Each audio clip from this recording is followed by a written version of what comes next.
All right. All right. Drop a little bit of music in here. Let's do this.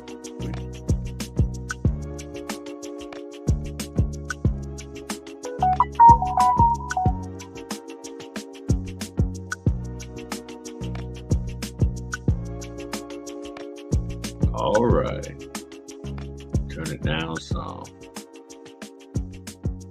Ah.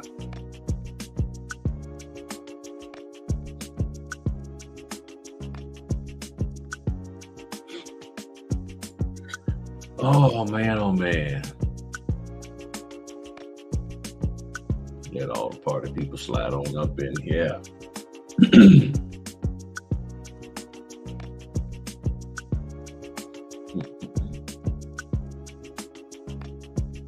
All right. Oh, I got to do one thing. I forgot one thing.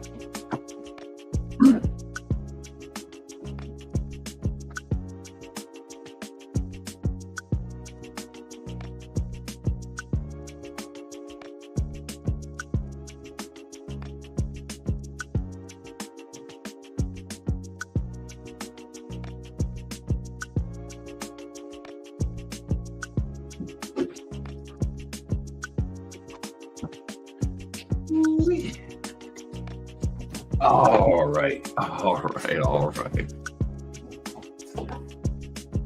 Had to get my throat lozenge. Mm-hmm.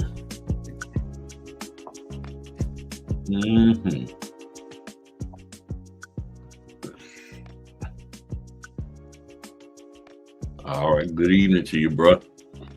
Good evening. Good evening to you. Good evening to you. Oh, hands feel good. Got me some shea butter going on.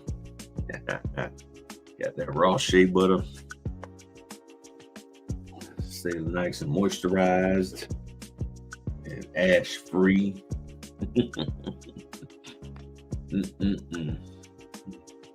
Now you put me. Okay. All right. So we got new timeout requirements, y'all. You can put people in timeout from 10 seconds to 24 hours. Okay, you can really lock some folk down. Okay, I'm down with that.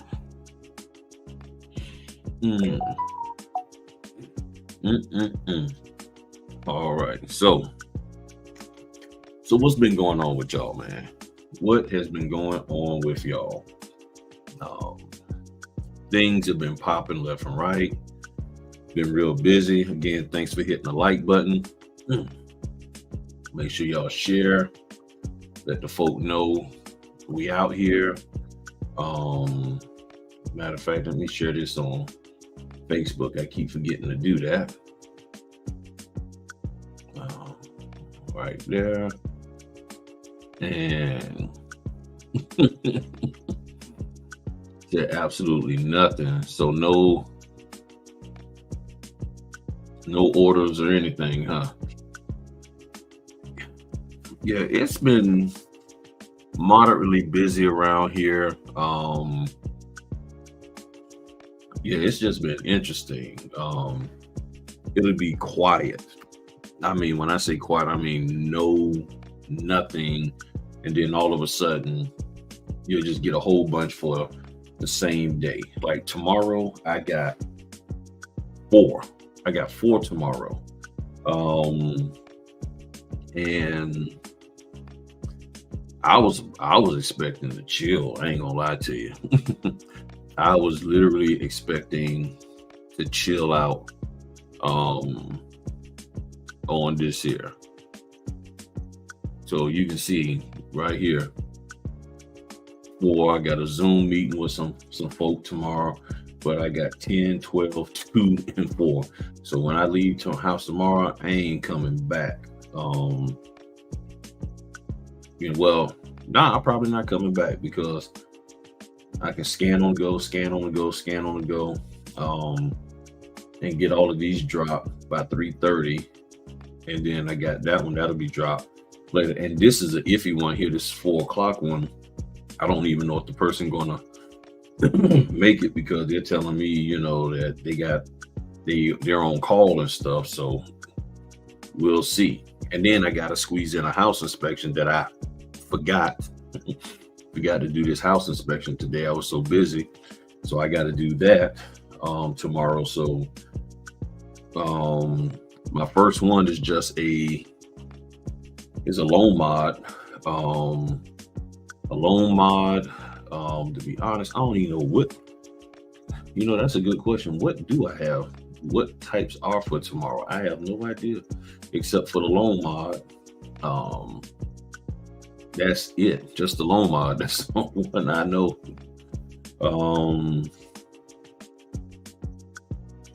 Oh, okay. I remember.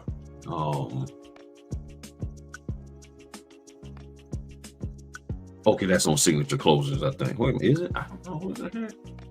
Hold on, let me. McCoy. Okay.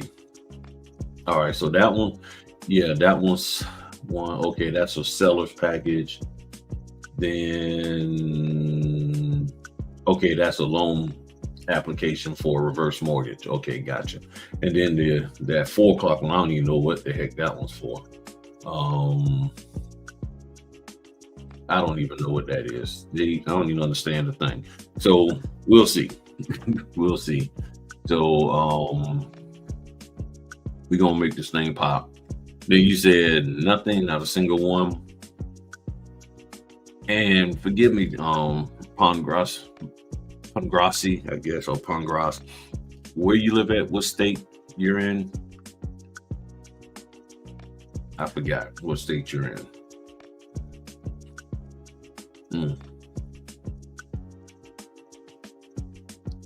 Yeah, so I'm probably, I mean, I'm happy about it, but I'm probably sitting at probably close to 40.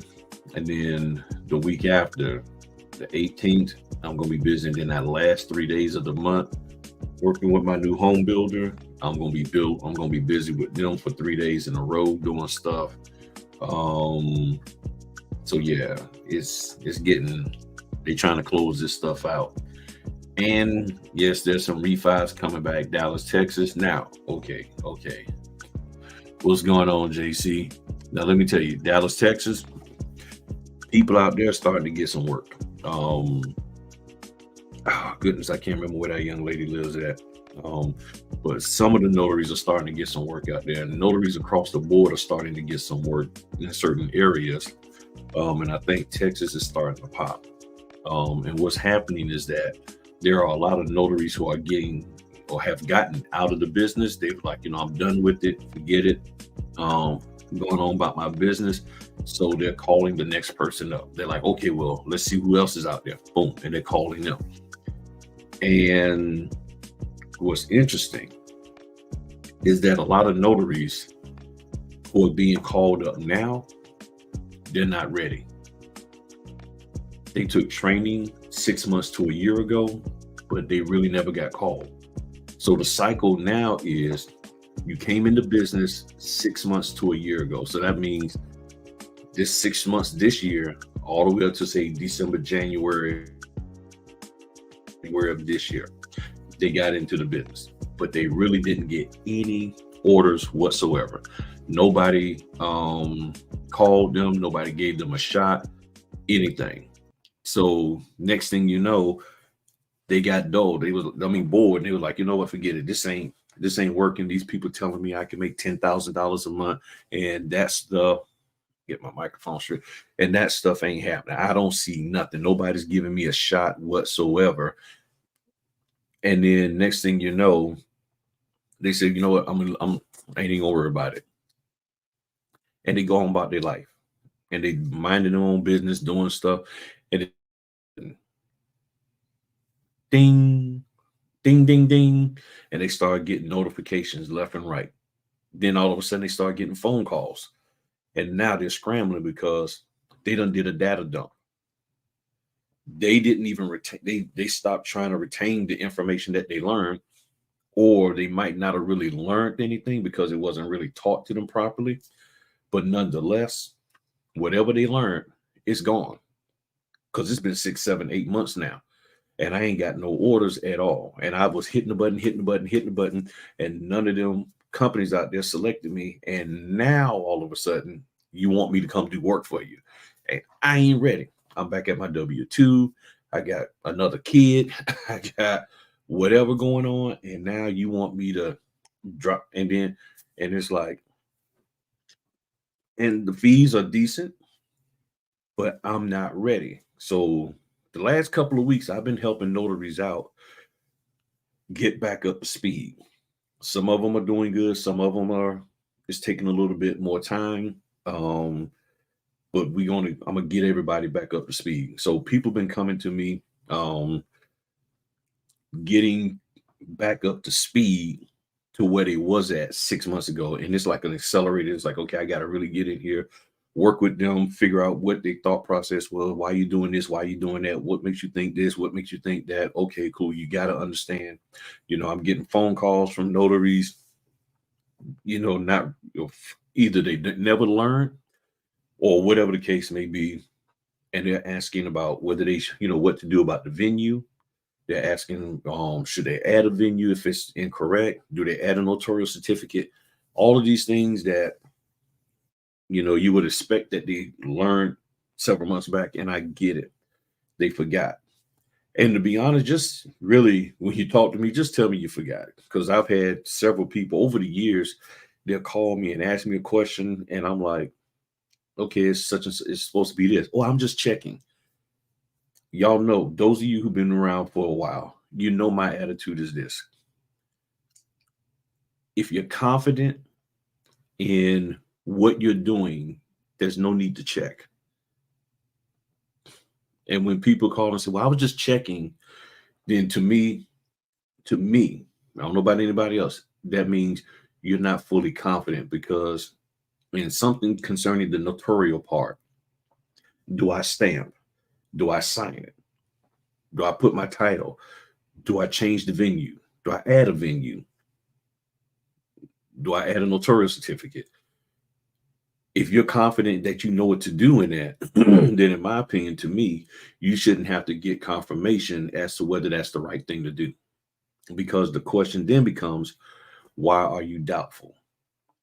Why are you doubting whether or not you should do that? And the reason why is because a lot of times people will ask me a question and then I won't say anything. I just sit there quiet. And I'll say, or like, hey, you know what to do, right? I mean, what do you think? Well, I just want to hear what you got to say. That tells me you're not confident. You're not sure whether you should or shouldn't do something. This is not a knock. Okay, please don't take this as a knock. This is just being honest with you and truthful with you. If you ask a question, no different than in school. What's 3 square rooted by 5 divided by pi? And you go to do the answer, and before you say what the answer is, you start asking the teacher, so do you think this is right? So what do you think? And you want to hear them say the answer, and then you're like, yep, that's it. Yep, that's what I thought. Yep. I was on the right path. I'm telling you, if you're going to rock and roll in this business, you got to know. And you got to be honest with yourself that you don't know. And excuse me. And then you need to be honest with the person who you're asking a question to that you don't know. And letting them know, okay, this thing well, I just wanted to see what you say. You're not fooling me. Okay. So I'm letting y'all know right now. If you contact me, which you can contact me, I'm not saying don't call me, but just know that when it comes to notarial stuff, that in my opinion, that you should know if you've taken Notary Assist. And see, here's the thing. If you've taken Notary Assist with the NNA and still have your membership with them, you can always go back and take Notary Assist again. So if you take Notary Assist 6 months ago, and then now you go take it again, when you start getting opportunities, that right there will answer you a lot of your notarial questions. But a lot of people get all spooked and scared, and they don't do that. And they're like, well, just tell me. And my thing is, you really need to know why things are the way they are. And here's the reason why. If you make a mistake, if you do something that you think is right, but it's wrong, the first question the title company is going to ask you is, why did you do that? So if you talk to me, I'm going to ask you, why are you thinking that way? Why do you feel that you should do that? What makes you think that this way? Where did you hear that from? I want to know. You ain't got to tell me the person. And the reason why is because you need to be honest with yourself. The reason why I'm thinking I should do this with these notarial certificates is because of something I heard on Facebook, because of this, that, and the other. You need to be honest where you got your information from and who told it to you. You don't have to necessarily tell me. You ain't got to tell me who it was. I don't care. What I care about is you getting it right.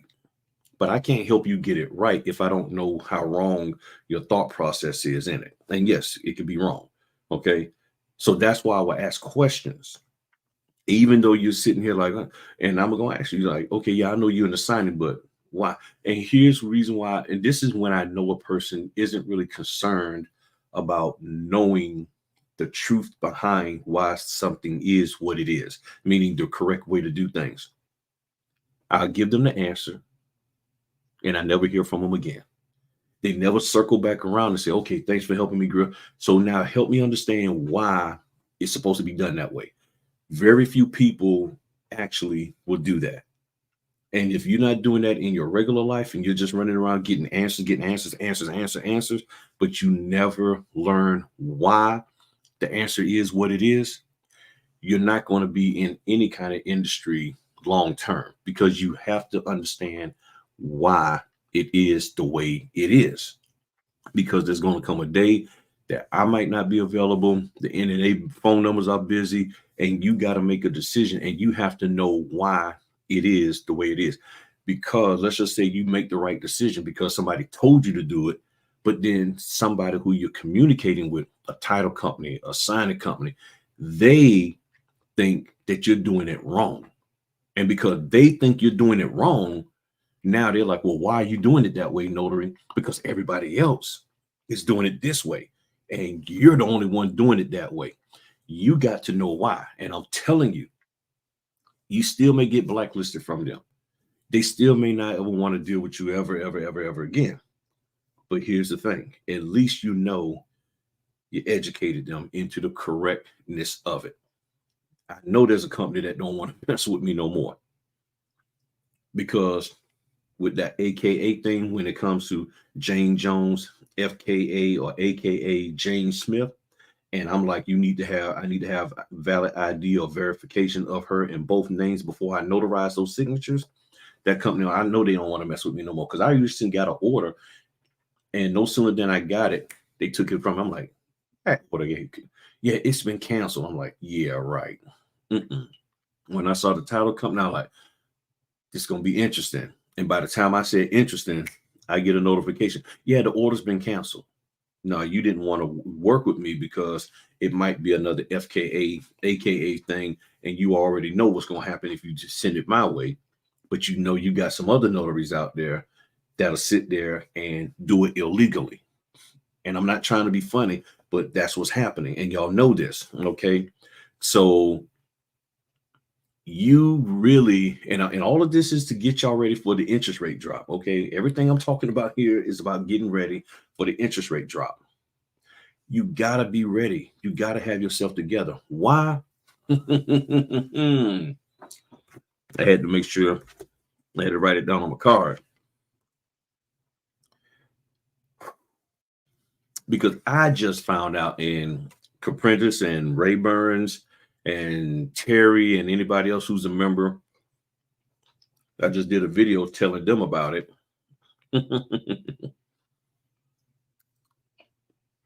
The title insurance companies, note what I'm saying, title insurance, not just the title companies, but the title insurance companies. They are changing the requirements for what they want a notary to be able to do or be.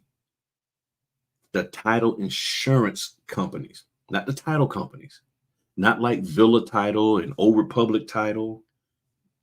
The title insurance company, which Old Republic has an insurance company. They do title insurance. They have an insurance division for title insurance, as well as they want Fidelity. Fidelity does title insurance. So which one has these changed? I don't know, but I wouldn't be surprised if it's both of them.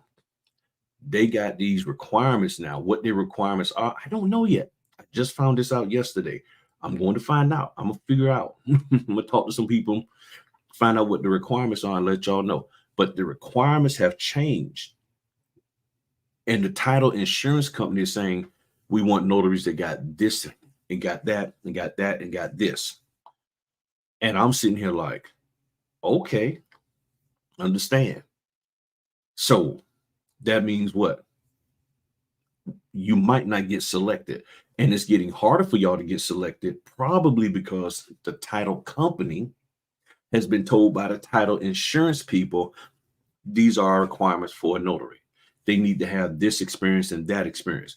They need to have this many closings under their belt, which leads all the way back to 3 years ago when I've been telling y'all, just get your numbers up. Get the numbers up. Many of you have ignored me. You sit here and listen to me day in and day out, week in and week out, and you will not take any orders because you're still playing with this whole mindset of I'm gonna do what the Facebook people say. Griffith's entertainment. You come over here and look at me for entertainment. Hee hee hee. Those people laugh. They ain't laughing. They cussing you out, this, that, and the other. And they're getting mad at you for taking $60 orders. They're making you feel like you're a bum and all of that. They're forcing you to know your worth. While all along, you're not getting any work under your belt. And guess what? Those companies are like, oh, you're a nice person, but you ain't got 50 signers under your belt. You ain't got nothing. You ain't got nothing under your belt. So it's not that we don't want to rock with you. We can't rock with you. And the reason why is because the people who pay us, the people who pay the title company, they're saying, don't mess with them. Only mess with notaries like this.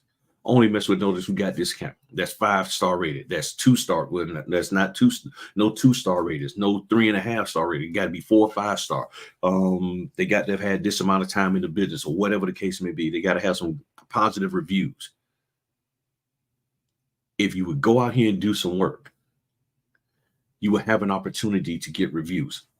What you don't realize is that the review from a company who's paying you $60 is just as valuable and important as a company who's paying you $100 or $200. Because the people who read the review from the $60 person, they don't know how much they paid you. They don't care. Did they like working with Terry? Did the company like working with Terry? If the answer is yes, and she was great, she dressed professional, she came there, she wasn't talking any kind of religious or political talk, she respected that company, that person's culture, she took her shoes off, all of that kind of stuff, she was on time, there was a mistake, she went back and fixed it, she didn't fuss, she didn't try to jack us for more money. The company who pays higher fees will say, you know what? If that company is comfortable with Terry, and they said this is her 5th one with them, and it seems like she's consistent and knows what she's doing, let's give her a shot. Hey, Coretta, get this notary here and give her a shot. Next go around. Include her in the notifications going out. Then Coretta hit the button, you get, and then they give you a shot, and then boom. And then next thing you know, now you was doing orders with them at a lower fee, and now you're doing orders with this new company at a higher fee. But y'all don't want to believe that that's how it works. Y'all want to believe, I almost said some people's name. Y'all want to believe what some of these folks are saying out here, that you just bust in there into these title companies and tell them, hey, this is how you're going to work for me. You're going to do this for me. You're going to do that for me. Well, here's the other thing. Number 2. That thing got stuck. Hold on. Cough drop got stuck over there. Here's the number 2 thing that I found out. And I've been saying this, but I got proof. And I'm going to go back to the number 1 thing in a second, title insurance, because it relates to a signing that I got tomorrow. Y'all may not realize it. And I've said this in a way, not realizing, probably didn't just say it the right way. These title companies have a limit as to how many how many notaries they will have for working for them direct. Hear me out. The title companies have a limit, or could have a limit, of how many notaries they have working direct for them. Let that sink in and start thinking about all of the marketing stuff you've been told to do. And you go into a company that is already tapped out. They've already got the 3 notaries that they need. But every day, 12 notaries is coming up to them with cookies and creams saying, pick me, pick me. And they're like, but they already got the 3. And the 3 that they got is doing a great job and they don't need anybody else. And even if you came in there saying, well, I do it for less money, we ain't got time for that. We're good with them. We don't have a problem paying them the fee that they're charging, whether it's higher or whatever. We're good with that. They're good with that. We're comfortable. We're good. We don't need you. Put the cookies over there and put the ice cream in the freezer. All right. To sign in, get your badge, put the ice cream in the freezer and bring your butt on back out. I'm serious. That's how it works. There's a title company that I may be doing some work with.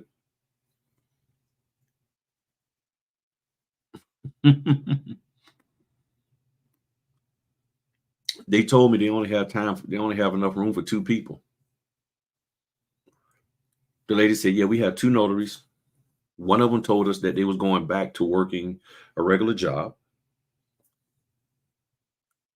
And we need another notary. But the reason why we haven't given you the vetting package, I mean, there's this information they wanted. I have to go through to get vetted and all of that. She said the reason why we haven't sent you the paperwork to start the vetting process is because we haven't had to work. She said we ain't really had any closings for the last 4 months. And they just had 4 yesterday. So they've gone basically 4 months from the last time I did some closing with them. It's been 4 months and they're just now getting some closings.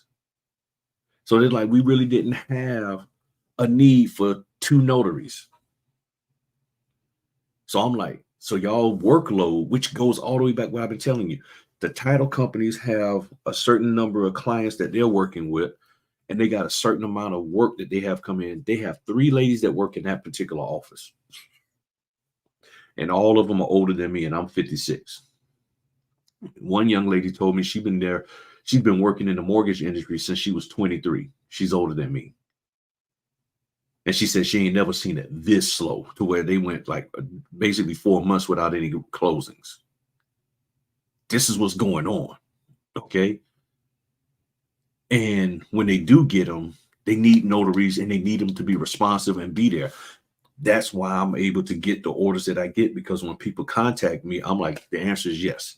I'm saying yes, unless there's definitely a reason why I can't.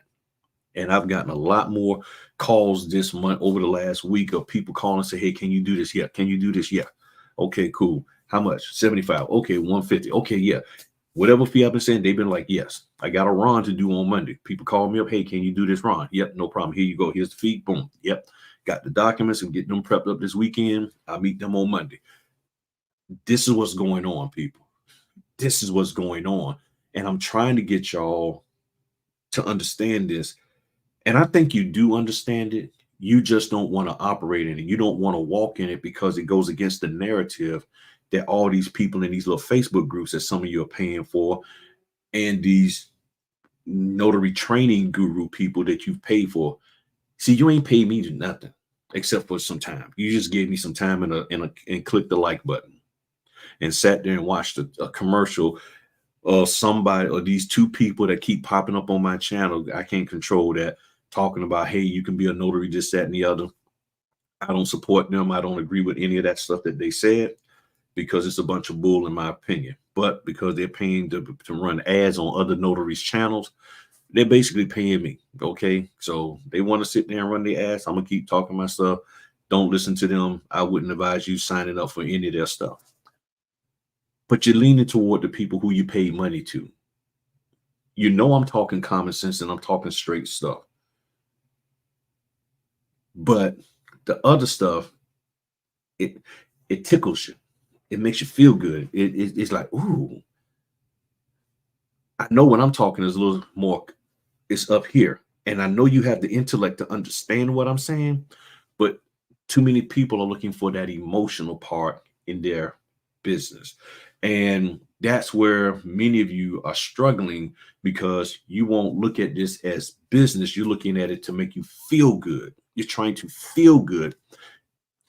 Feel good comes later. What you need to first work on is going out here and working this business. And that's where a lot of you are failing at. And when you figure that out, then you're going to see some stuff. And let me see, I need to pull something up to show y'all. I need to pull something up to show y'all. And then what my man Caprina says here. Title company asked my girlfriend to potentially backdate some documents because they were concerned that the documents would get lost. If they got lost, then they send her back to get them re-signed. Oh no, can't do that. And thank you, Ray. Ray's been a faithful, like Caprentice and many others, faithful channel member. I appreciate you. And they say, yep, those 30, 50, 60 adds up. You are absolutely correct. If that ends up being the case, then those of us that are new will never get any work. You're talking about for the requirement changes. You can get work, but you're going to have to take some orders that are going to make you feel uncomfortable. It's just that simple. You're going to have to take some orders that are going to make you feel uncomfortable. I drove about 40 some minutes today to do a $50 HELOC. Yeah, it is what it is because it's either I make money or I don't. That I got a $300 a day minimum that I'm trying to make. Ideally, I want to pull in 5. But I got $300 a day minimum that I'm trying to do with this notary business. Every dollar counts. And when somebody, and I'm talking to these other guru people, when you prove to me that the dollars that I pull in, whether it's a $20 order or an $80 order, the $100, the $150, when you prove to me that those dollars don't count, when I have a goal of making at least $300 a day, then I'll change my tune. But none of you can tell me and convince me that if I'm sitting here and I'm $80 away from my $300 goal, that an $80 order comes in, I shouldn't take it because it's below 100, but it helps me get to my $300 a day goal. So which one am I going for? Am I going for the high dollar amount on the order? Am I trying to hit my daily goal? And some of these same folk talk about goals and aspirations and all of this stuff. But then when a person is trying to reach a goal, they're like, well, that ain't good enough for you. No, your goal shouldn't be $300 a day. Your goal should be, $200 a signing. Okay, but how many times am I going to get that per day? Am I getting 2 a day? Well, I can't say that you'll get 2 a day. But I can make $300 a day. I might have to work a little bit more, but I can make it. Well, yeah, but it seems like you're lessening yourself. Well, daggone, if I'm only getting $200 orders once or twice a month, isn't that lessening me? Isn't that putting me down? Isn't that belittling me when I'm ignoring and refusing to make money to take care of my family? Let me calm down. I'm about to get mad. I'm serious.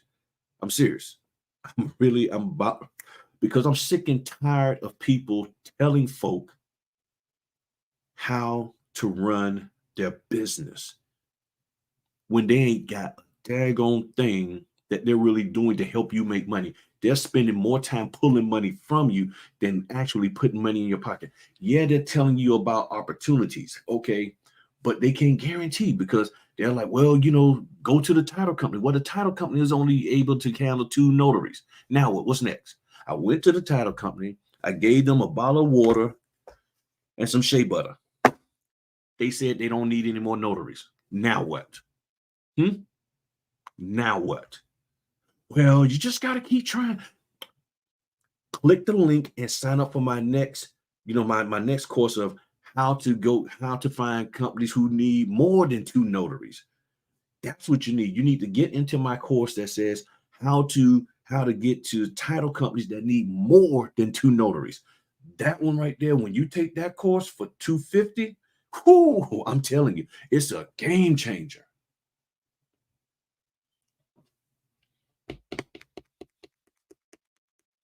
And y'all know I'm telling the truth.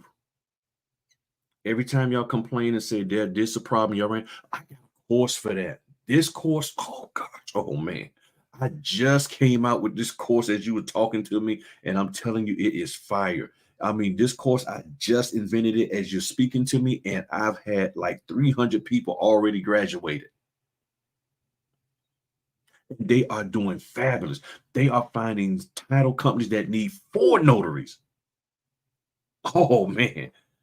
They're finding the Ford notary company, title companies. And I'm telling you, get in. I'm telling you, it's just a few slots left.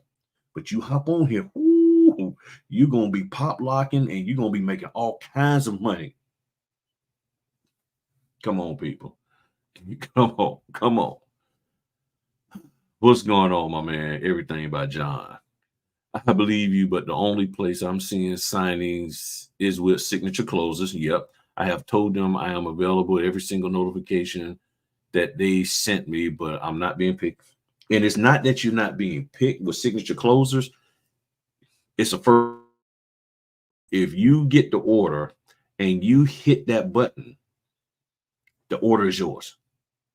Unlike other companies, if you hit the button, you're saying I'm available, and then they say, yeah, we'll pick her. But with signature closers and with bank serve, if you hit that button, if you're the first one to hit it, the order belongs to you. So what I've learned recently is that with signature closers, the order hits email first. And I didn't realize that. I've been in this business 5 years, and over the last 6 months, I just realized that. I was using a free email service that comes with my web hosting company that I have. And because I was like, I don't really feel like paying for Gmail. But there's a little bit of a delay in getting the notifications when emails hit the server. It's a free service. It has a little bit of a delay. I can't remember. I forgot how many, minutes or seconds or whatever, but it's not instantaneous. Well, I decided to switch over to Gmail, have my domain email part hosted by Gmail, and whoa, I'm getting the notifications for signature closers in my email first, then it hits the app. And I didn't realize that was the game. I was like, okay, yeah, I heard about that zig. I didn't really care for them. I'll be honest, and I don't know. I just couldn't. It was the requirements. Talking about I got to do a video, and I'm like, dude. And that was back before I even had 2,000 closings under my belt. And I'm like, okay, I think back then I had like 1,700. And I'm like, I got 1,700. I ain't got to do no daggone video. Like, yes, I'm Griff. And you really want to pick me? I'm like, man, please.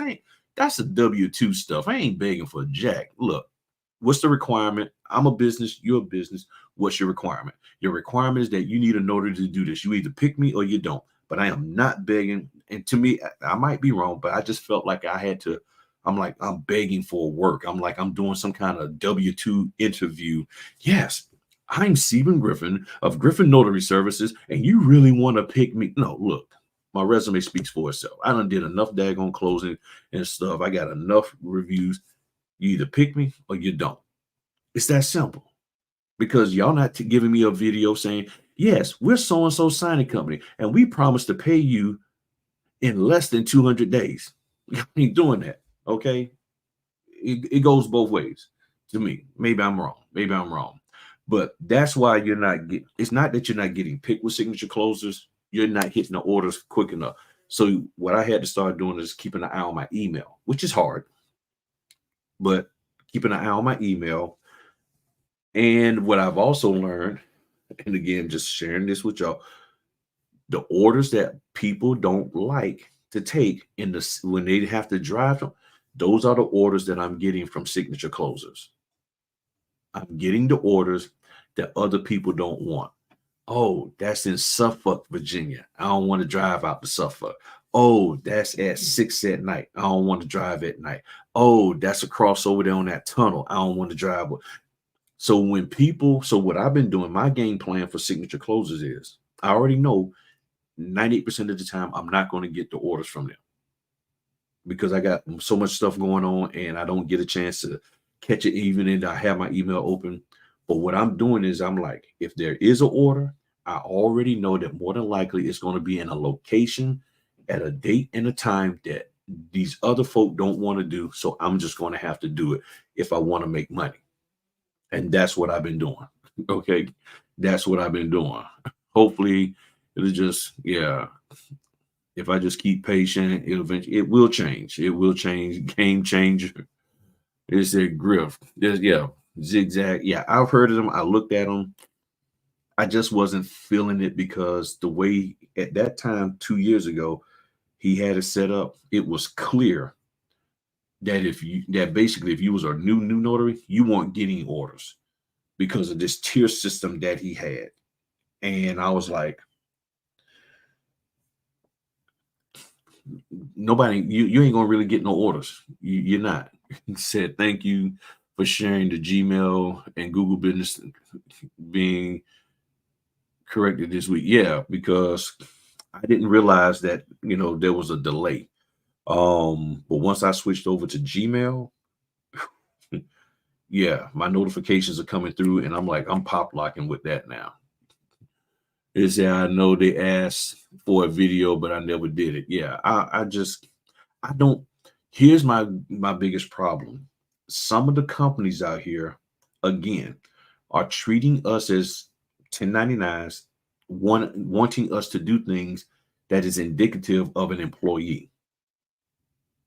And that tells me that they don't understand business to business communications and relationships. They're not doing it. I'm not submitting a proposal. Okay. Yes, there are companies like when you're submitting a proposal to like do their janitorial services for their whole, $10 million a year organization. That organization is bringing in $10 million a year. They got 15 buildings. They got, 3,500 staff, or maybe let's just say 20,000 staff or whatever. Yeah. Okay. You might have to do a video presentation for that. But this is a thing of this platform is telling me that the people who are picking me, I need to do a video. And see, my question was, and I don't know, maybe you know this, Apprentice, was the video requirement something that he came up with? Or was it something that the companies who are hiring me want me to do? Because if it was a him, meaning the platform owner, to me, that's bogus. Why are you, as the platform owner, that's just the holder of the names and credentials, asking me to do a video? Why do I have to do? Why are you telling me how I need to market myself? You just make sure you keep your database up and running, and that's it. And that makes sure the notifications go out or whatever. But to tell me that I need to do a video, because I can't believe that every single signing company that's using that platform is requiring me to do a video before they select me. That's to me, that's too many layers there.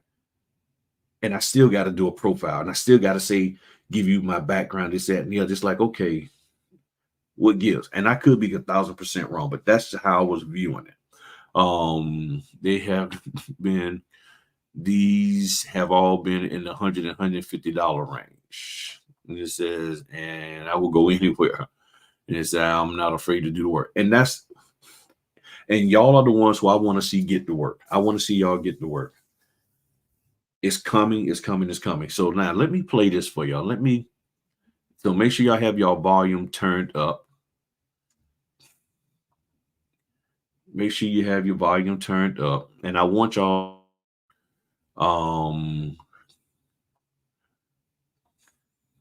hear this here. Let me take me out.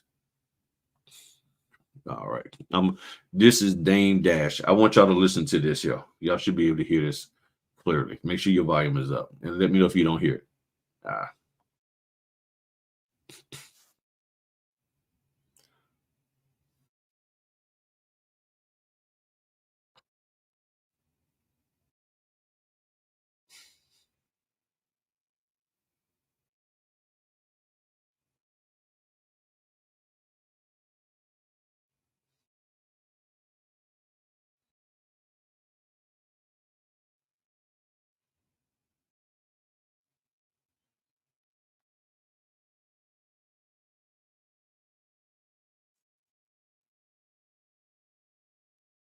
No sound,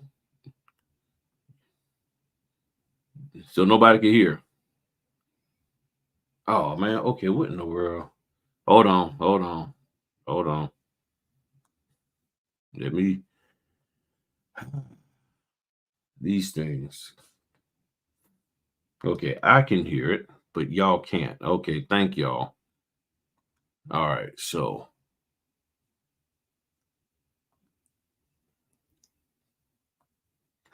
all right.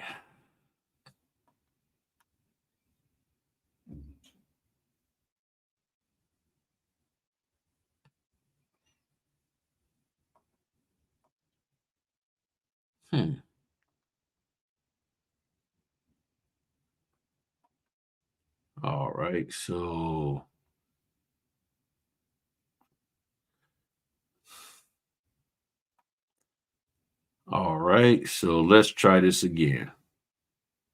This grind. It's not meant to be easy. If you cry every time or you're upset every Were you able to hear that?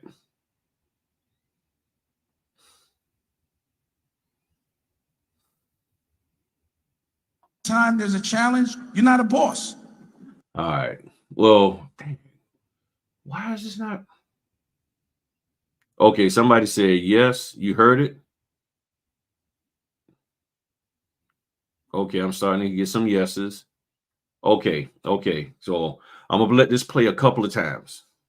Hold on, let me do it this way. What people have to understand is starting a business means being broke for a little while. Don't think starting a business means automatically I'm rich. It means you're going to get tested. It's not for everybody, this grind. It's not meant to be easy.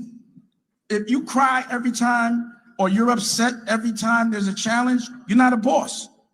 A boss's job is to fix problems. What people have to understand is starting a business means being broke for a little while. Don't think starting a business means automatically I'm rich. It means you're going to get tested. It's not for everybody, this grind. It's not meant to be easy. If you cry every time or you're upset every time there's a challenge, you're not a boss. A boss's job is to fix problems. What people have to understand. Now, let's think about this. Let's think about this. Hold on. Let me do it this way. Let me do it this way. Let me do it this way. Let me do it this way. Let me do it. Let's go through this a little bit at a time. Okay. Understand that starting a business means being broke. All right. Starting a business means being broke, meaning you're not going to come in here instantaneously making $10 every single time you do stuff. And the problem we have right now in the notary world, forget all these other businesses in the notary world, is that people are looking to make an instant profit on every single transaction.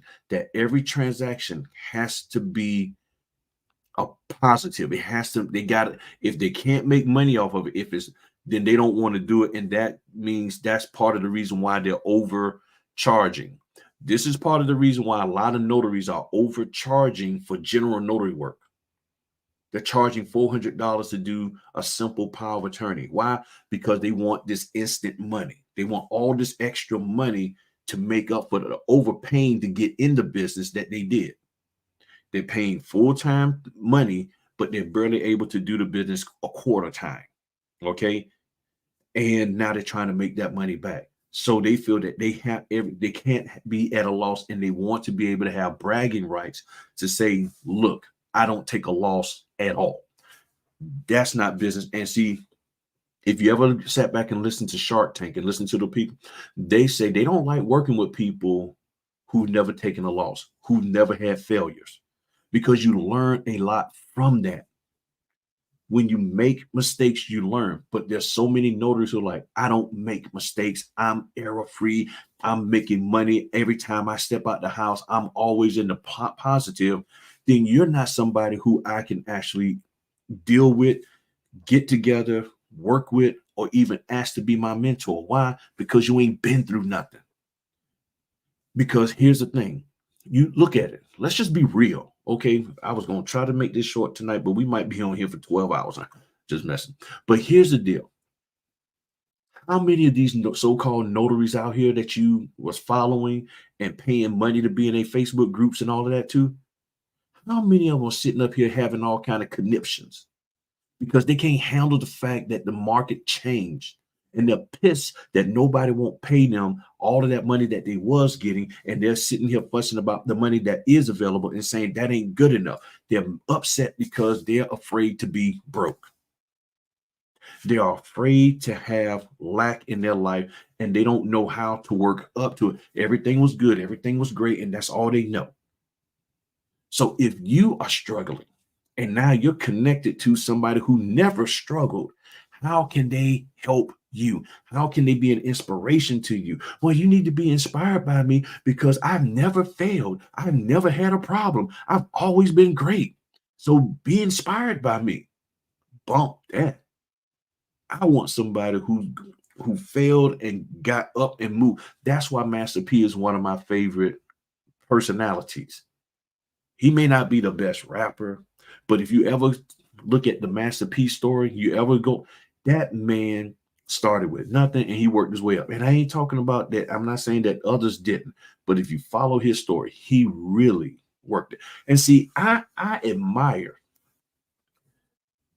a lot of the people in the music industry, the rappers, the Busta Rhymes, the LL Cool J's, the Kool Moe D, and the Big Daddy Kane, and the Rakim, and the Wu-Tang Clan, and all of them. Because when you sit back and you look at their story, they had an idea, they had a vision.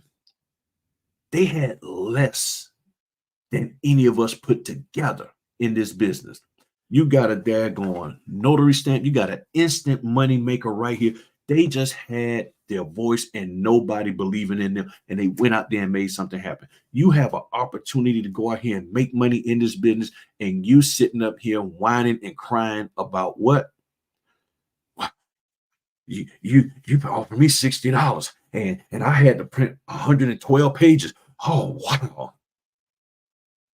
And you got folk out here that's playing drums on the street corner on some daggone paint cans and stuff, trying to make it, and you sitting up here, well, that ain't good enough for me. No, I'm worth more than that. I'm elite. I'm white glove. I'm exquisite. I'm getting mad. Okay, let's go back to this here. For a little while. Don't think starting a business means automatically I'm rich. It means you're going to get tested. And that's where some of these folk are at right now. We are being tested. And a lot of these suckers out here are afraid to be tested. They was never tested in their non-notary life.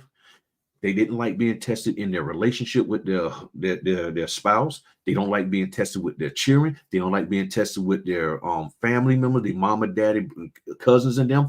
They don't like being tested with stuff at work. There's so many people that I didn't realize how many people like I don't like how don't do. They want everything to be smooth and perfect. They want everything to be so laid out for them that all they got to do is just walk out there and they're just supposed to be making money. Just making money all over the place. That's what they want. And because it's not happening, they're having all kind of fits. They don't know what to do because you got to fight when it comes to a business. You got to fight for your business, and they don't want to fight. They want to fight you because they're like, well, you're taking an order that's going to hurt my business. Well, then do what you got to do to protect your business, but don't come rolling over here because you might draw a nub, okay? You might get nubbed up some, okay? But that's how some of these folk are acting. I'm gonna teach you what your worth is. You about to get taught something else. You're gonna find out how much these are worth, okay? You're gonna find out how much that dental plan is worth for you if you hopefully you got some major restorational coverage on your thing. I'm just being real with you, okay? Because these notary folk are getting crazy out here.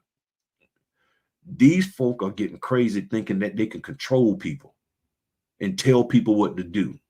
And I'm gonna tell you right now, you messing with the wrong one if you ever roll over this way.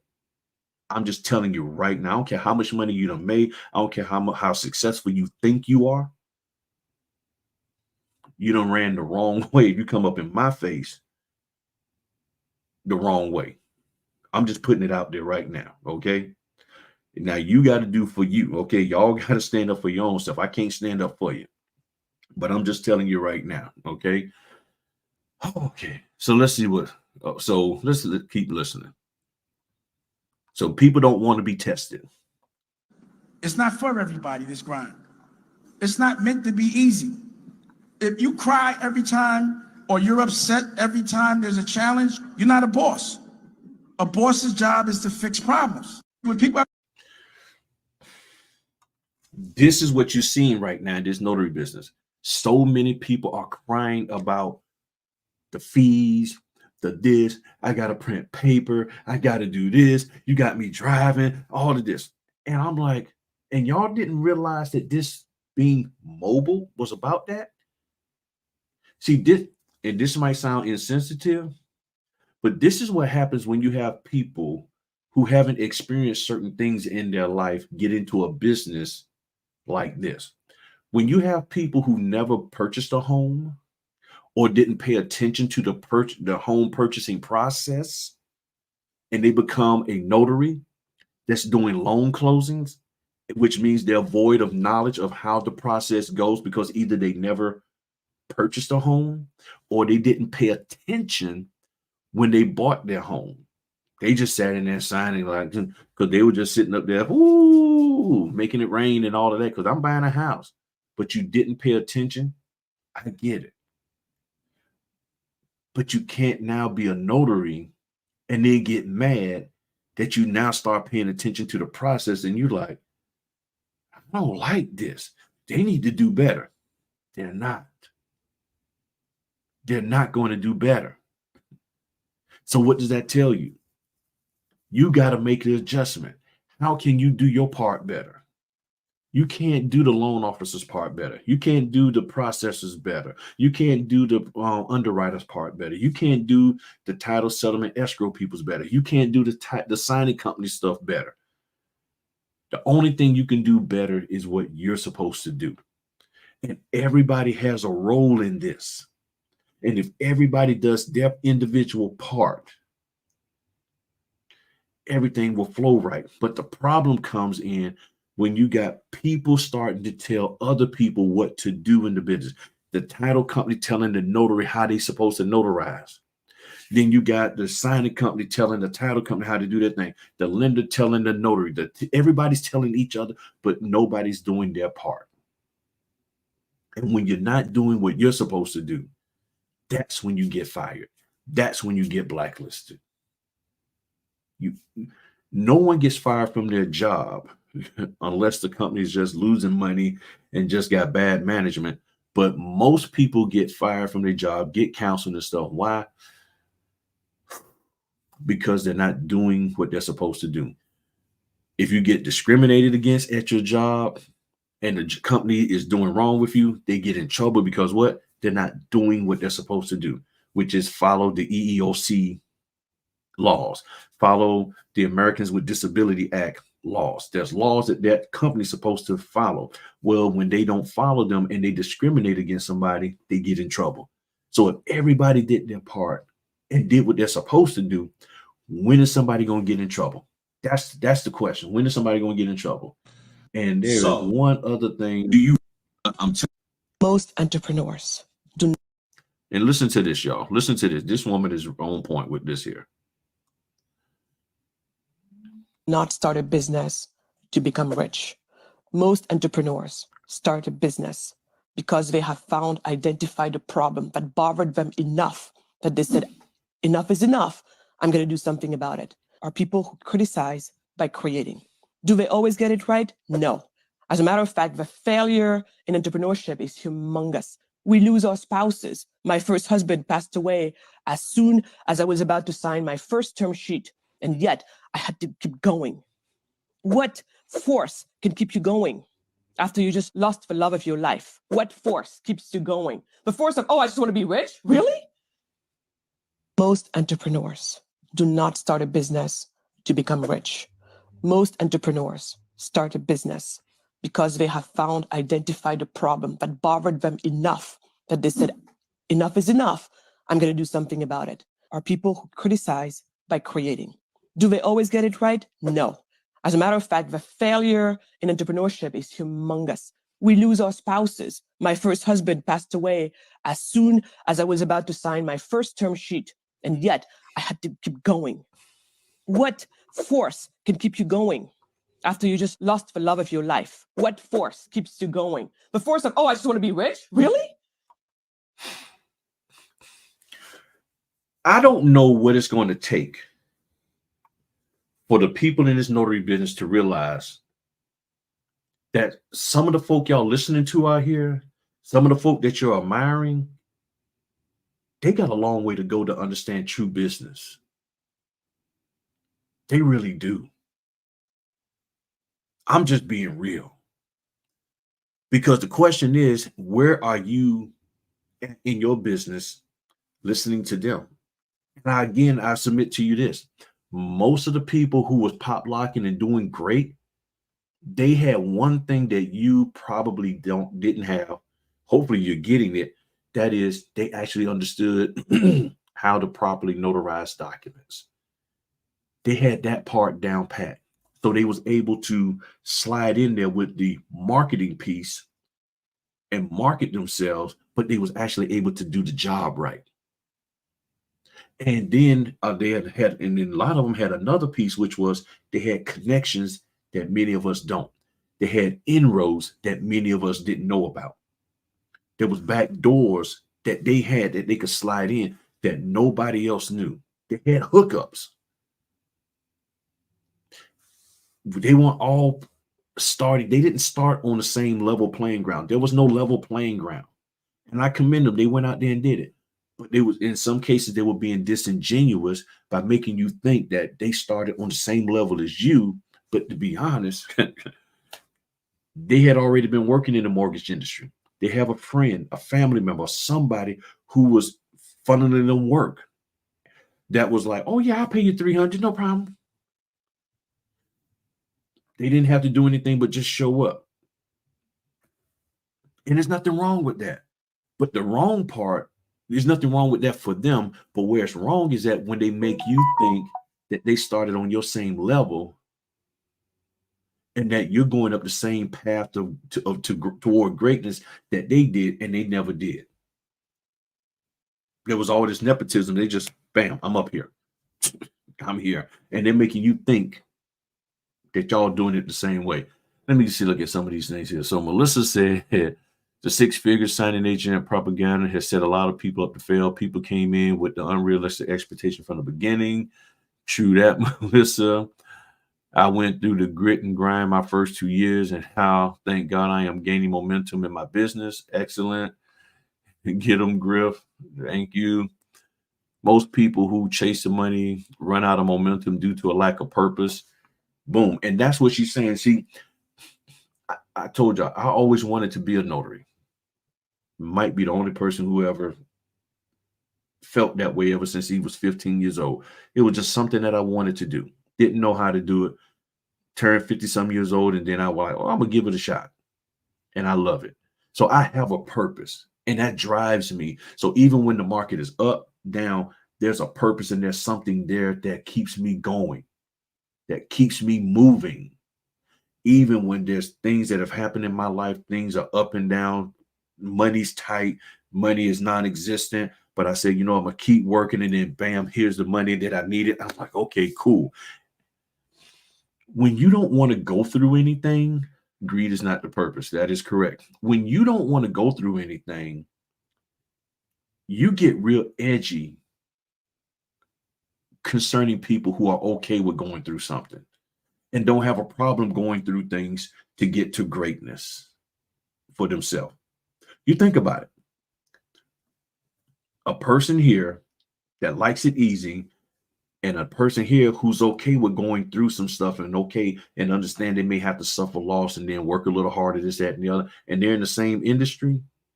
The person who does not like going through stuff to get to greatness, they just want it easy, they're not going to be too cool with the person who is okay with it. It's not that everybody likes going through stuff, but it's like, I recognize that I may have to go through stuff and I make the necessary adjustments to go through it and get over it and accomplish and be great.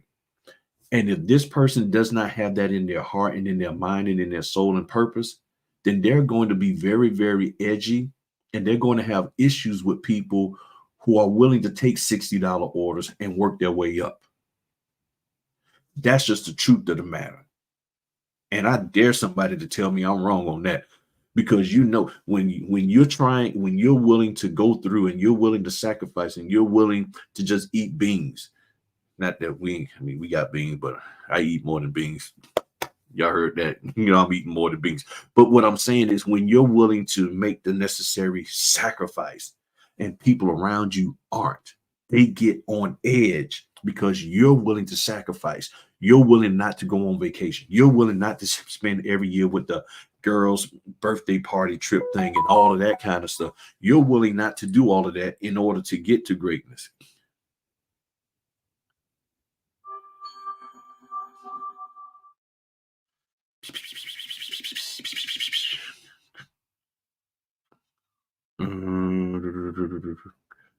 All right. Okay. I'll get with them. No problem. You know, that was one of my appointments saying they have to cancel tomorrow at noon. Okay. We'll figure it out. Okay.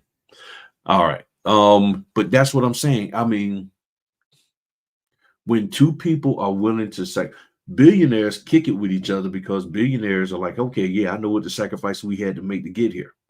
But what happens when you have a new billionaire that came in off of mommy and daddy's trust fund and they never had to work for nothing? They didn't understand how to sacrifice. They didn't know about living in a car and all this, that, you know, so they didn't know about, you know, doing like Byron Allen, that owns the Griot and stuff, was saying how he used the 89-day rule because he was constantly going in foreclosure because he was trying to build a great empire. See, they don't know nothing about that. They don't know about that sacrifice. And when you have people that you're listening to and following and all of that who are unwilling to make real sacrifices, or they just make measured sacrifices, and then they laugh or they don't want to hear about what you got to sacrifice to get to greatness, and they put you down about it, and they make you feel bad. Well, I got problems too, and all that. When you hear people talking about, well, I got problems just like you. I mean, you ain't the only one. The moment you have somebody coming at you like that, don't stop talking. Leave them alone. If you can get your money back, get it back. If you can't, just move on, because they're not the kind of person you want to be around. Well, I got problems too. Okay, well, everybody got problems. Man, what's wrong with you? I'm dealing with stuff too. Okay, so how about let's get together and work to let's strengthen one another. Let's hold up one another. Let's be there for, man, I ain't got time for all that. You just need to pay me for my course. So you're more concerned about me paying you for your course so you can have money for your family, but you ain't doing a daggone thing to help me make money for my family. Man, bump you. Forget you. Nah, I ain't got time for that. You see what I'm saying? This is what we're dealing with, people.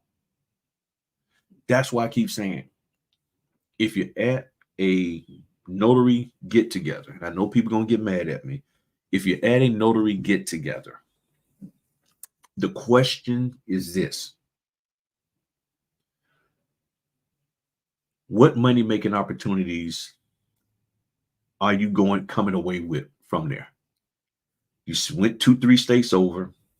You spent all this money to meet with these people. You're intrigued with them because you had a great time, whether on Facebook, Clubhouse, Instagram, whatever. And you meet them and you spend a whole Saturday, Sunday, or whatever with them. You're drinking your mimosas and all of that stuff. And at the end of that time with them, ask yourself how much time was spent. And for those of you, put in the chat on 0 to 100, how much time was spent complaining versus problem solving. So if 100% of the time you was with them, on the left hand side, put, I'm gonna just give an example here in the chat. Type in, so let's just say 40% / 60, meaning that 40 / 60 means 40% complaining, 60% coming up with solutions. Think about the times you spent with people in this notary business. How much time was actually spent just complaining, and how much time was spent with real solutions to the complaint? Did anybody have an actual solution to resolve the issue at hand? They ain't getting no order. Man, what's wrong with them? They ain't getting. Is there a solution there? They just need to pay me more. Okay, why aren't they paying you more? What is the problem with them paying you more? Why don't they want to pay you more? You need to figure that out. And what's the solution? Is there something that they're looking for? Is there something they need for us to do in order for them to pay us more? But you're spending a lot of your time with these people complaining and fussing because things are tight, things have changed, things got hard, and you don't like it. I thought this was gonna be easy, man. I could have just stayed at my job if I got to sit up here and do all of this. These are the conversations that are being had. And where is it taking you? Where is it moving you to? That's why I rock by myself a lot of the times, okay? Let me see what my man Ray was saying. Me always thought it was a woman's job and never met a male notary. Yep, I've been told that. I've been told, why am I doing it? This is a woman's job. But I never thought about it until looking for a gig and came across it before you retired.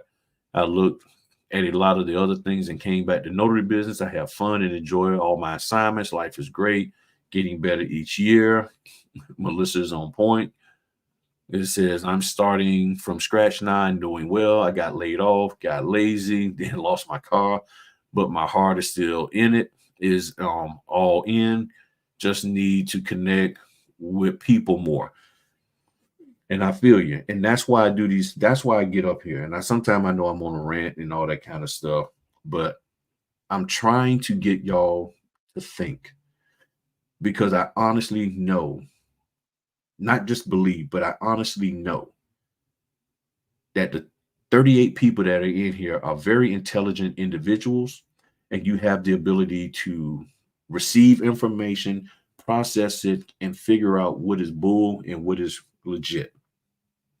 You have to now say, I'm going to work with the legit stuff, and I'm going to just step out on faith, irregardless of who I'm connected with. And I get you, Christy. There's nothing wrong with connecting with people, but guess what? There's things you've done in your life where you weren't connected with anybody, and you were very well successful. You like, this is what I know I need to do, and I'm gonna just put my head down and go do it. That's what Dame Dash is talking about. That's what the other young lady was talking about for entrepreneurship. Entrepreneurship ain't about kicking it with people. It's about having a vision and getting the job done. We spend too much time trying to have people walk along this path with us. You sometimes got to walk by yourself. And then as you walk by yourself, people will look at you and be like, okay, wow, I want to be with them. Man, you got it going on. Because of social media nowadays, people think that they can't move in life without this connection. They got to have somebody else. If I'm a notary, well, I got to know 15 other notaries to do this business. No, you don't. You ain't got to know anybody. What you need to know is who you can get business from. Because you knowing me knowing you, unless there's something where I can help you get money out of this business, or we just know each other. We just know each other. Is there anything that I can do to help you get better at your job as a notary? Maybe you might not that be good at research, but I am. So let's pull our heads together and let's sit down and have a Zoom call and say, okay, how are we going to research this out? So you heard this about the notary law. Let's read it together. Maybe you can understand something that I can't. That's not happening. That's not happening because everybody's fussing about, well, I had to print 75 pages. Okay. How many pages did you expect to print? Well, not that much. So you feel that 75 pages is a lot. And what's happening is that these are people who never had to print anything their whole life, except for at work, and they probably never printed 75. Plus, they never had to pay for the paper and the toner and the maintenance on the printer. They just hit print. And now it's like, why we can't print double side? At my job, we always printed double side. That ain't how it flows here. And this is the problem, is that y'all don't understand how this business operates. And when you start seeing how it operates, it rubs you the wrong way, like sandpaper. And you want them to do it in a way that makes you feel comfortable. It makes you feel good that the business that, they let you double side print and email documents, because that makes you feel good. That saves you money. But what does it do for them? And it messes up their flow. And this is where we got to respect their flow, understand it and respect it. And when you don't understand it and when you don't respect it, you're going to do all kinds of crazy stuff to try to circumvent it. And then you're going to get mad at anybody who tries to operate within that confine, operate the way it's supposed to be operated. You get upset with them and say, you're doing too much. You're doing too much, Griff. Now, I know somebody said, well, you always say that. I say that because you're doing too much outside of what you're supposed to be doing. Well, I need to read these documents and understand them. You're doing too much outside of what your scope of responsibilities are. And see, right now, if y'all really want to be ready for this next wave of whatever with this business, you're going to have to make sure you understand what this business is all about, understand the flow, and learn your state laws and get some orders under your belt when you have the opportunity to do so. When somebody gives you an order, I'm telling you, you're just going to have to trust and just take it and figure and find out, okay, let me see what this is about. I ain't like that, but I made some money. There's a lot of, look, I'm just going to be real with you. Going and doing a $60 order that you had to drive an hour for is a whole lot better than what some people have to go rubbing up on that sugar mama and that sugar daddy. And the sugar mama and sugar daddy is always somebody that sweating and stinky and hairy back. And I'm just being real. You don't want to do all that for 60. I'd rather just go drive an hour and get $60 and come back. And I ain't got to be worried about the other stuff. I'm just being real with you. Thank you very much, man. Course talk. That's all it is out there. Yeah, course talk. Yeah, everybody wants a course. It's like, how much more training do you need? Y'all need opportunities, okay? So when the opportunity comes, y'all are going to have to take it. You're going to have to do everything you can. On the image. Yeah, I know, man. I know. Thank you very much, everything by John, for this super chat. I really appreciate it. Thank you very much. Much appreciated. You're right, man. Yeah. I'm just trying to be real with y'all. I mean, okay, let me be real.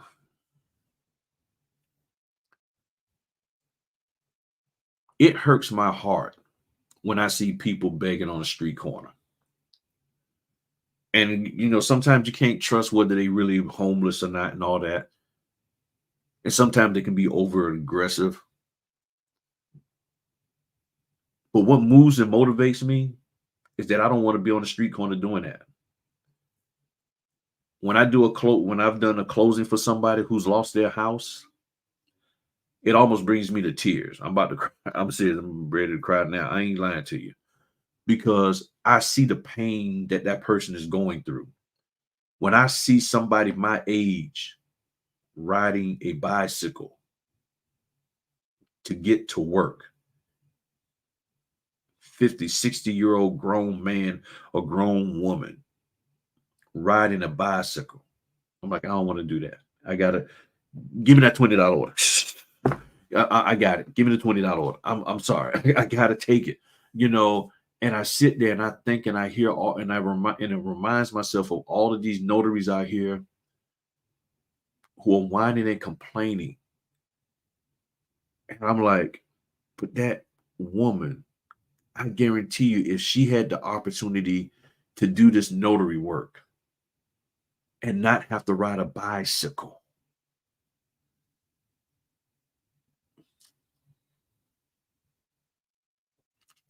y'all don't get it. I'm serious, man. Some of y'all don't get it. Some of them don't get it. I think I'm serious. I mean, that hurts. When I see people having to just sit on the street corner because they have to leave the homeless shelter, that hurts. And I see that and I'm like, God bless them. I say a prayer, and I've worked my butt off not to have that happen to me. When I see the houses going up, I'm like, I'm taking everything. I don't care what anybody say. I'm taking everything because life is hard and it's getting harder, and I am not about to have my family doing any of that. Maybe these other folk, they got it like that. They got 5 and 6, retirement checks and streams and this. I don't have that. Unfortunately, I don't have that. I don't have that. So I got to go out here and bust my butt. And let me share something with y'all.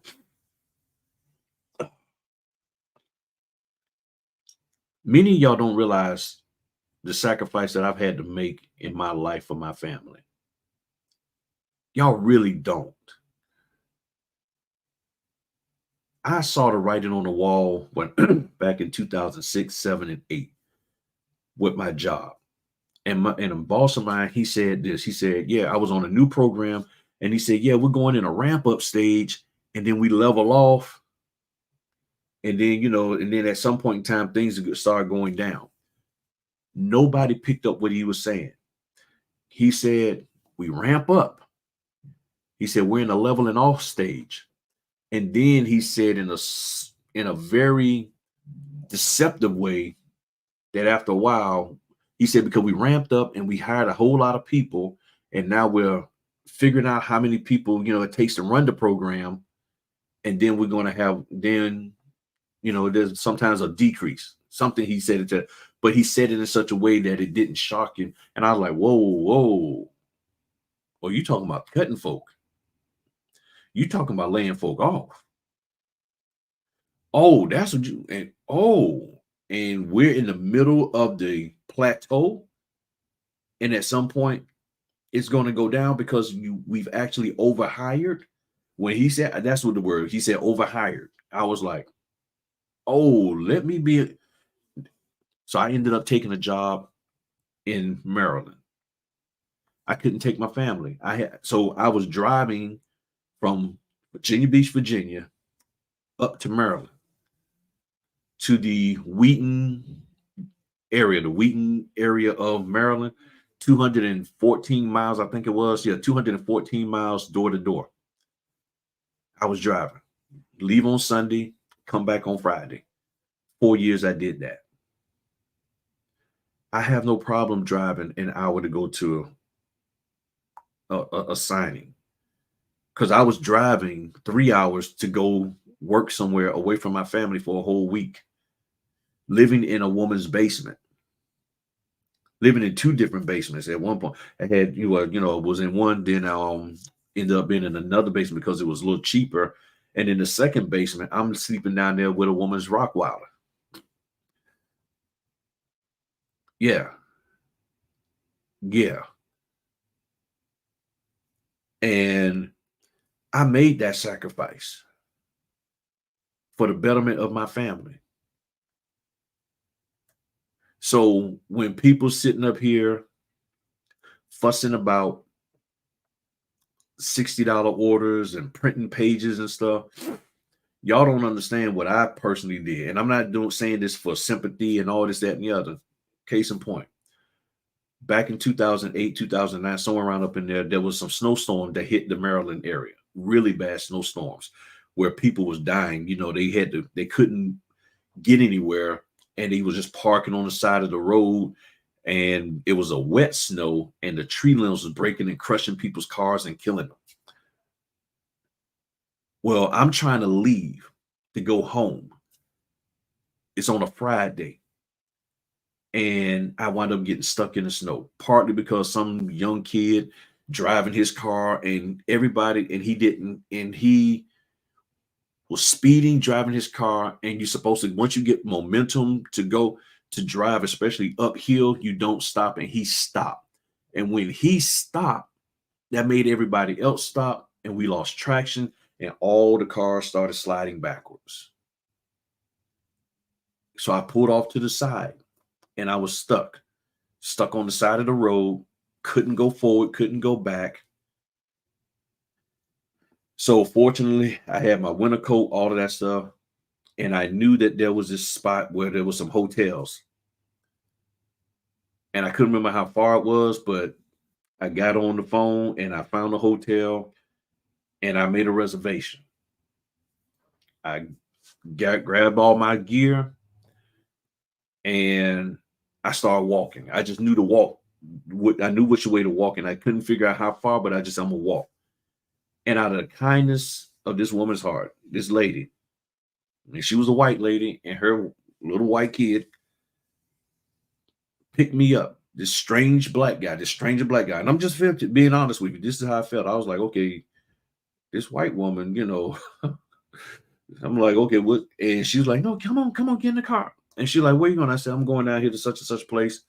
And she said, no problem. And she took me there, dropped me off, didn't ask her name. She didn't ask mine. I was like, okay, that's a blessing because I was freezing. I get to the place. I go into the hotel. It was the Embassy Suites because they had the free breakfast. I remember that, and that's why I chose them. I had a reservation for a hotel, put it on my credit card, all of that. I get to the front counter. It's snowing outside. And they said, we can't honor your reservation. I said, what do you mean you can't honor my reservation? I said, I made I'm like, I got it right here. I said the confirmation. I'm like, what's the problem? And they're like, because of the snowstorm, all the people who checked out to leave, their flights got canceled, and we have to let them come back in. We have to let them come back in. So I'm like, okay. So because I was feeling good. I'm like, yeah, I got stuck in the snow. I was feeling bad. I'm walking down the road. This woman out of the blue grabs me up, her and her daughter, and gives me a ride. A stranger. I don't know who they are. They don't know who I am. And they take me to where I need to go. I was like, everything's looking good. I get to the hotel and they tell me we can't honor your hotel room, your reservation. And I'm like, so where am I going to go? I can't. I'm freaking out. All I knew, so I'm sitting there and they're like, well, you can sit in the lobby. So I ended up staying in the lobby. So I'm sitting there and my mind started racing and I'm like, okay, I gotta think quick here. I gotta be ready. For some reason or other, I didn't have my phone charged. I think I left it in the car. So I run down to the store. There was an Eckers or a CVS. I buy a phone charger. I get a toothbrush, toothpaste, and some deodorant.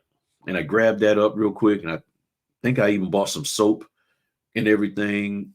And I was like, I can use the paper towels in the bathroom to wash up underneath my arms in the morning and all that kind of stuff. And all of that. So I get into the lounge. And I got there just in time. And I have to say this. And I went to the restroom. And then I sit down, and then all of a sudden, a whole bunch of other people who made reservations came in, and they're being all told the reservation can't be honored. I just happened to sit next to the only plug in the lobby for a phone charger. And this is before we had the USBs that would stick in the lamps and stuff. So you had to have the two-prong plug and all that. And I'm sitting there and I'm like, I can't leave. And they gave us blankets and pillows. And I had to take all of my gear and put it in my lap, stick my arms through my straps of my bags and stuff, keep my shoes on. I had to extra tie my shoes and make sure nobody was stealing my shoes.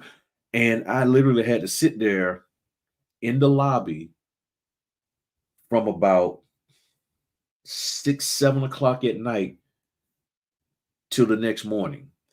I could not get up because if I would have got up, I would have lost my spot. I would have lost the ability to charge my phone, everything. And I couldn't eat or drink, which meant I would have had to go to the restroom. That's what I had to do.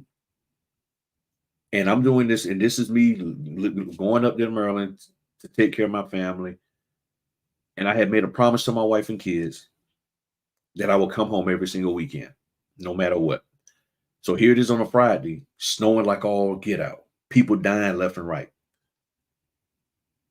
And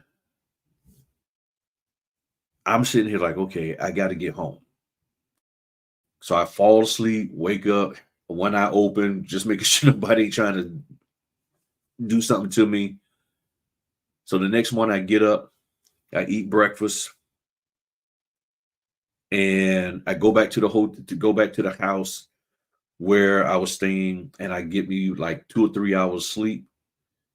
I get up and I drive down back to Virginia Beach, Virginia from Maryland.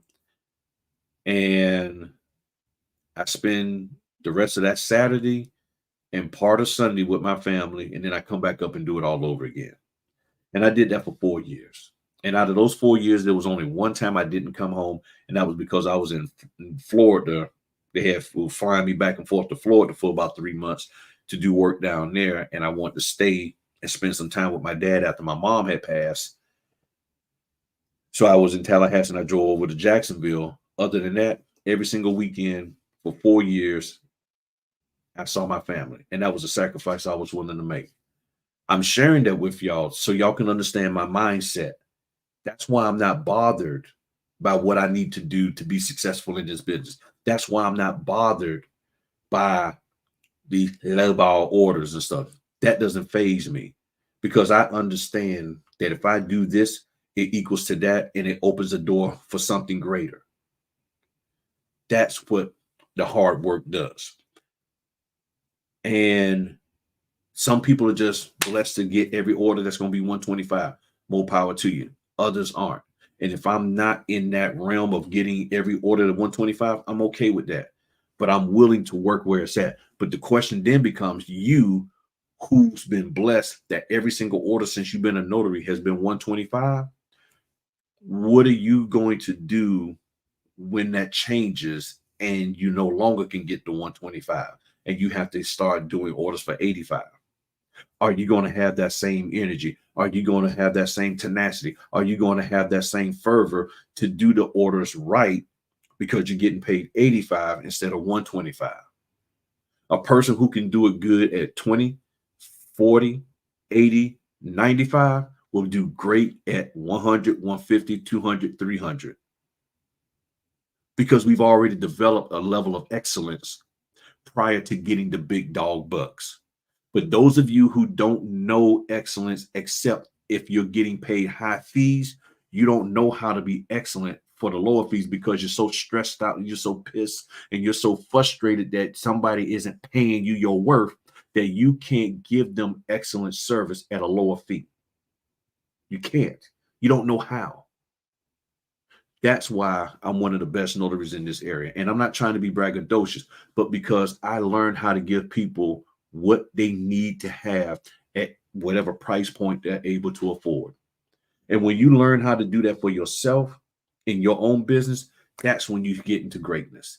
That's when you start moving forward. But as long as you're like, my greatness is equivalent to the amount of money you pay me. If you pay me this amount of money, I give you the best.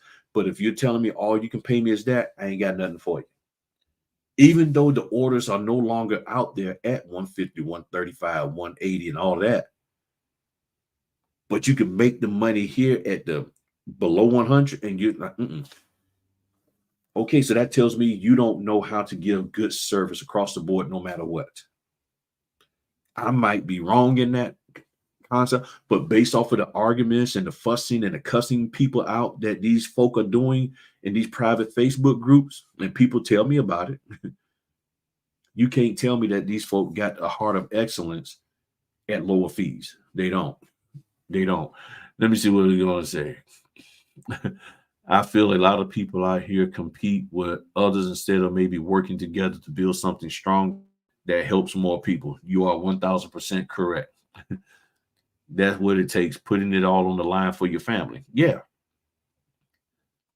It said, you're a good man for that. Thank you very much. It says, Griff from Florida. It's something away the way you talk about it made me think you could be a Florida. That is right. I am. I'm a Floridian. I grew up in Florida. I grew up in Jacksonville, Florida. I grew up, but you being based in Virginia always make me second guess. Nope, I grew up in Jacksonville, Florida. I went to Ribault High School, class of 85, the Trojans, Jean Ribault Trojans High School down there. When I was growing up, there was a guy named Vernon Maxwell that played basketball at my high school. He played in the NBA. There was a guy named Godfrey Story. He played, I think, football for the Dolphins for a couple of years. Another guy named Nazarelli Worthing. He was I think he played pro for a little bit. We had another guy named Willie Culpepper. I think Willie Culpepper went pro. But we had some great people down there, very smart. There's a guy named Lee Baker. I think he's a financial guy. You might see him on some of the financial shows, CNBC and stuff, named Lee Baker. Me and him went to high school together and graduated together. Excellent gentleman. Excellent and great, wonderful Georgia Tech fan. And I think he used to do some work with AARP and everything. So there's some wonderful folk that I went to school with. But yeah, I grew up in Jacksonville, Florida. And it's not saying that about any other. I just know that I got to do what I got to do. And I just don't understand the whole concept of fussing with people about where they're at and not showing them in a kind, loving way, move them to the next level. Respect where they are. I respect the fact that a person can only do 3 signings a week or even 3 signings a month. But daggone it, I'm going to help you do those 3 the correct way. If you work with me, you listen to me, you'll get them done right. I'm not fussing. I'm not going to give you a hard time and saying you better do more, you should do more, or your lack of doing more is hurting my business. I don't believe in that. And this is why I'm cordial with people who feel that way, but I'm not rocking hard with folk like that because there's no conversation beyond, hey, how you doing? Because you believe that me taking a $60 order is detrimental to your business. But yet I've been taking these $60 orders for 5 years and we're both still in business. So how detrimental is what I'm doing to you if we've been in business darn near the same amount of time and you're still in business? You're still doing stuff. Well, I only take $100 orders. I only take $150. This is what people have been telling me, and so, literally called me. They don't say it too much in my comment, but there's folk that actually hit me and they're like, hey, you do you. Well, you need to stop talking like that. Why? What? Fear. You got to be careful of those folk. I would do it if I had to help some. Yeah. And that's what I do. So all of what I said tonight is it all culminates to this. Whatever these rates do, go up, go down, sideways, whatever, The main thing is when the opportunity comes for you to do an order, are you going to do it? Either you are or you are not.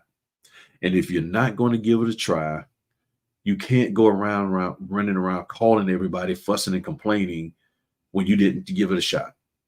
Well, I would, but they need to pay me more. Don't even call me. Now, this is why I'm gonna tell you, don't call me. If your attitude is, I would take the order grip, but they need to pay me more. What do you think? If you've been looking at my videos, you already know what I think, and you shouldn't need me calling me, talking to me like that, because I'm gonna hang up on you.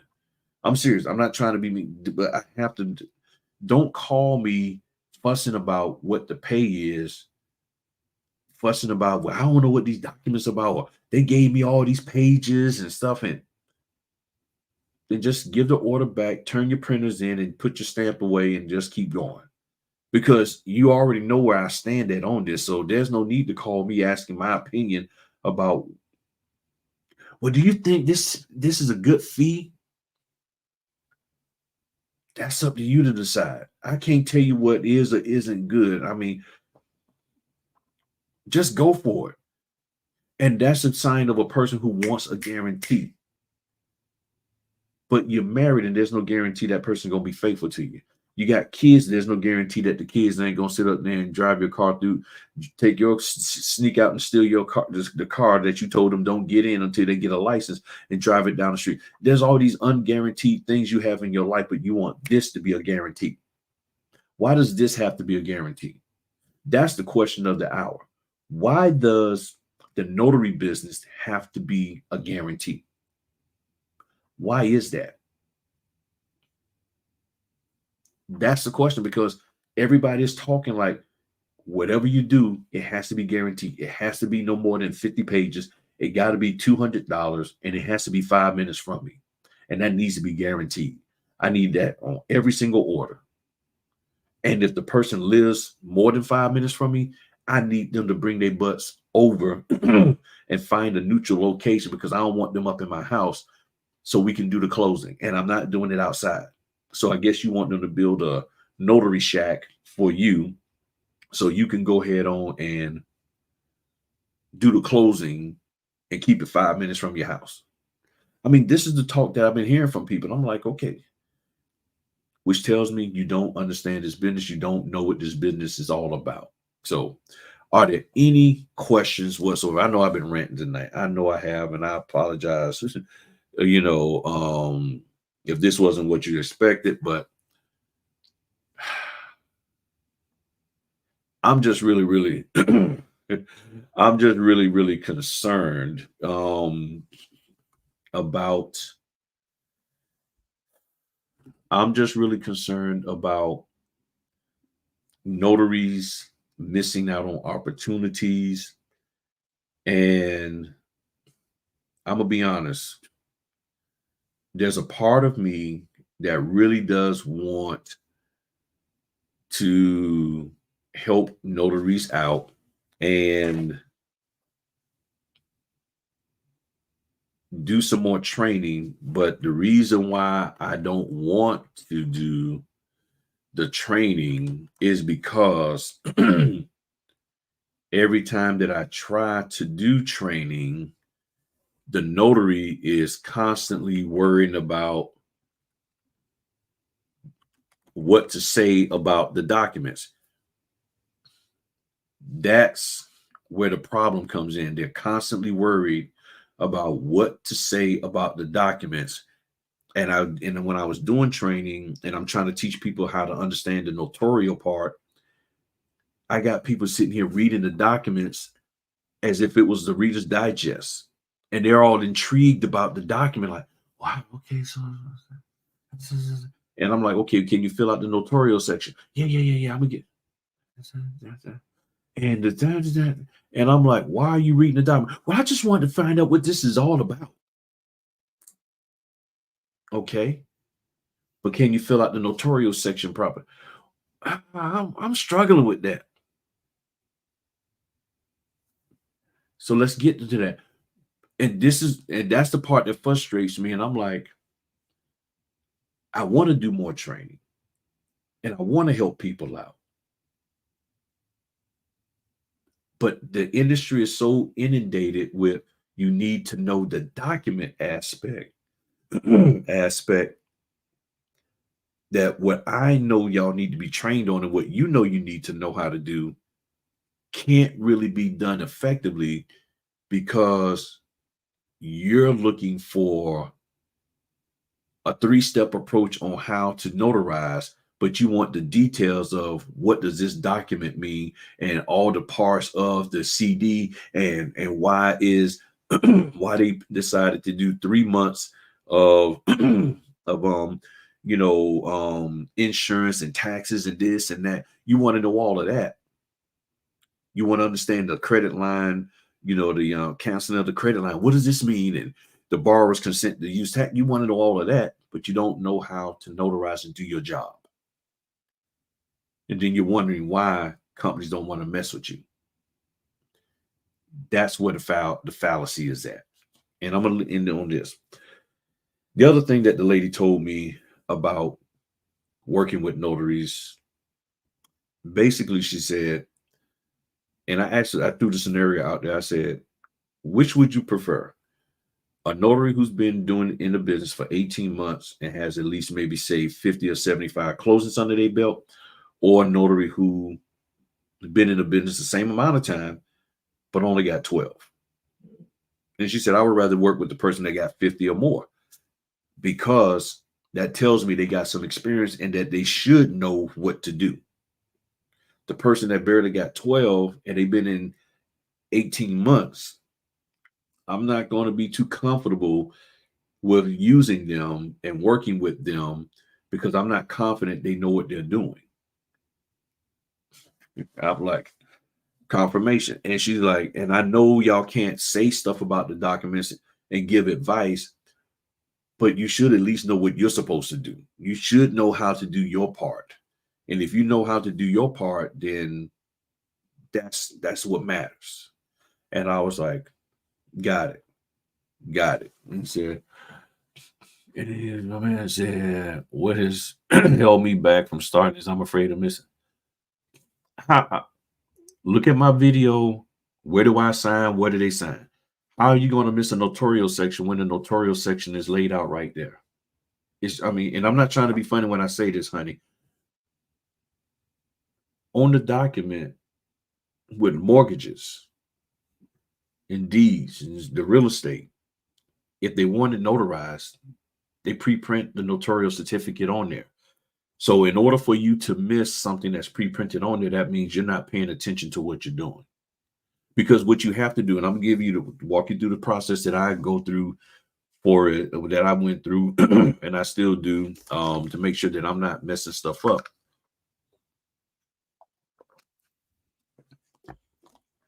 You got to identify what the concern is, which you just did, missing a notarial section. Okay. What could cause you to miss a notarial section? You have to be honest with yourself. What could cause me to miss a notarial section? What could I do? What could be going on that will make me do it? Because you got to ask yourself, what kind of person am I? You know who you are. Am I the kind of person that really presumes that I know everything?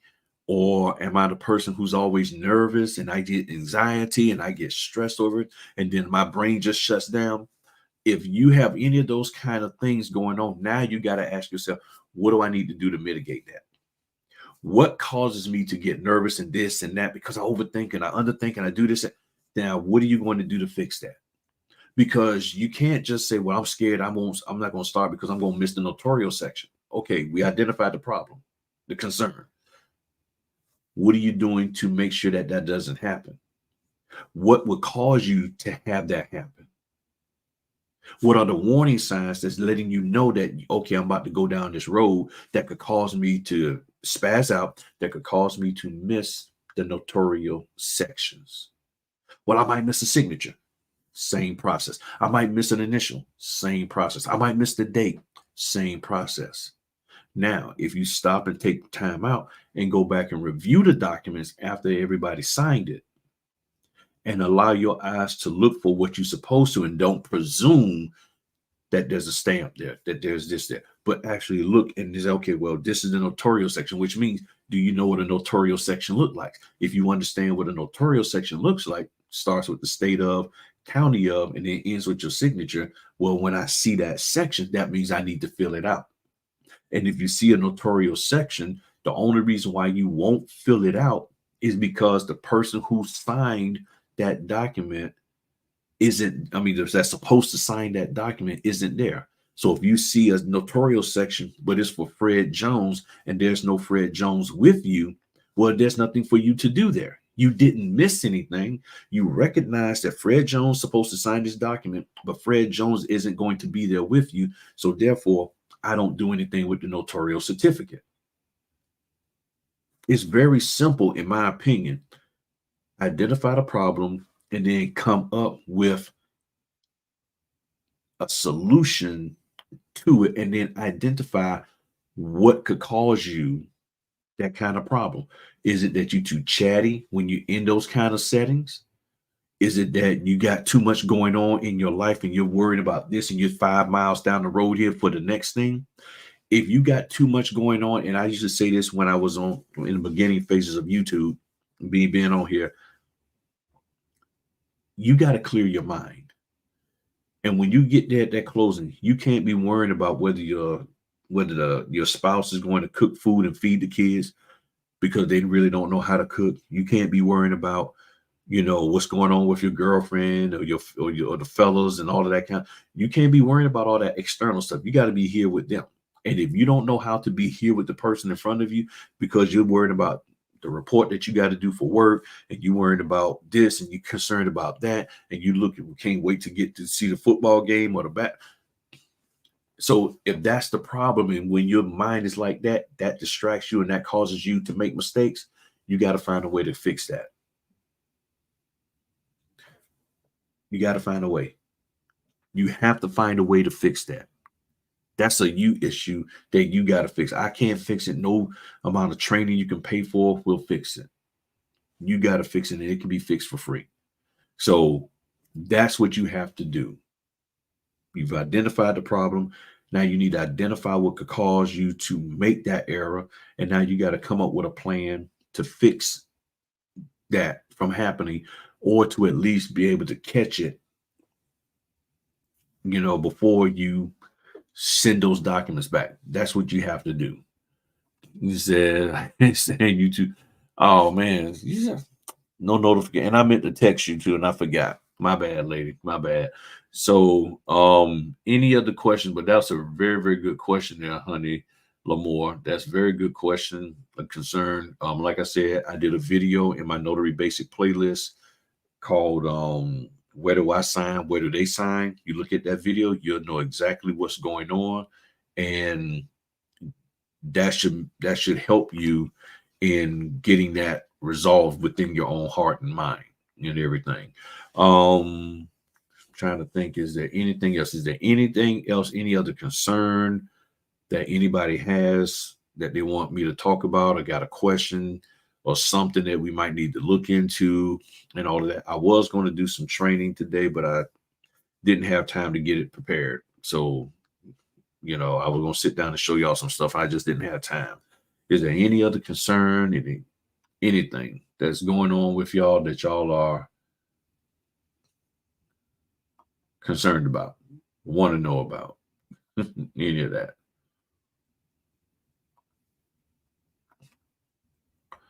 It looks like all hearts and minds are clear. I know there's probably about a 10-second delay on this thing here.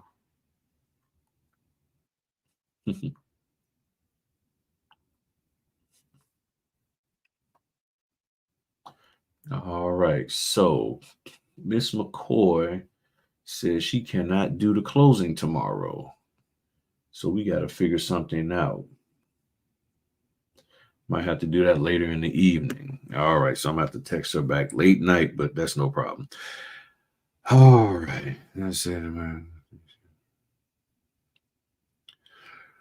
All right. So it looks like no other questions, no other concerns. Everybody's heart and mind is clear. All right. So y'all have a wonderful evening. I appreciate each and every one of you. Thank you for for everything. I'm serious. Thank you for everything. Thank you there for the super chat and stuff. And for those of you who are looking at it on the replay, feel free to hit the super thanks if you like the information, and hit the super thanks on any of the videos that I have, and you can donate $1 or $2 that way also, and stuff. So other than that, I think we good, party people.